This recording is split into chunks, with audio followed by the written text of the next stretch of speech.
Jimmy Carr is one of my favorite stand-up comedians. He's from the UK. I think he's Irish. And he talks about how stand-up comedy is an American invention, so to speak, where they actually pioneered it.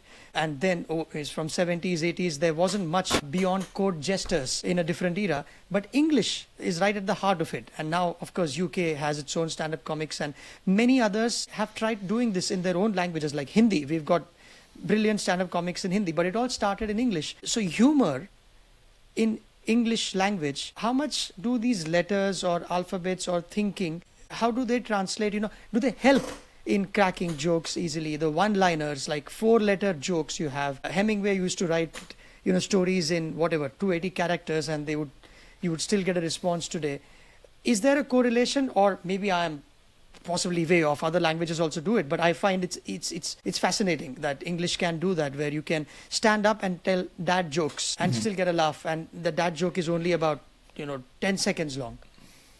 I mean, I love this. It's an interesting connection to humour, which of course is expressed in language. I mean, there's physical comedy as well, but I suppose with regards to the letters and to spelling and English language in general, I would have to say it might be because we are so literate. We learn how to write English at such a young age, and then we spend the rest of our lives not really thinking about the mechanics of writing down. That's good.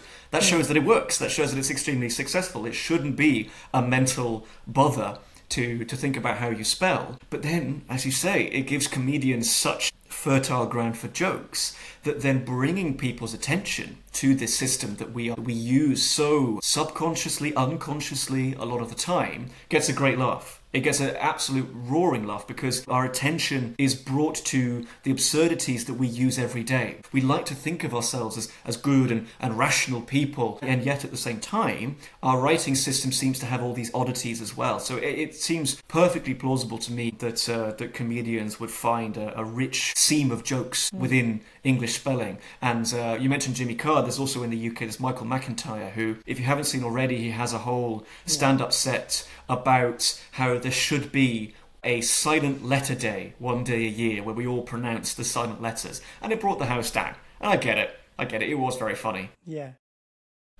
I should send him a copy of my book. You say, hi, Michael, if you want to find out where all that material comes from. But, I haven't dared yet.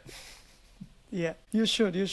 And I bumped into this joke recently saying that my dog accidentally ate a bunch of Scrabble tiles, so I took him to a vet. No word yet. That's good. That is good.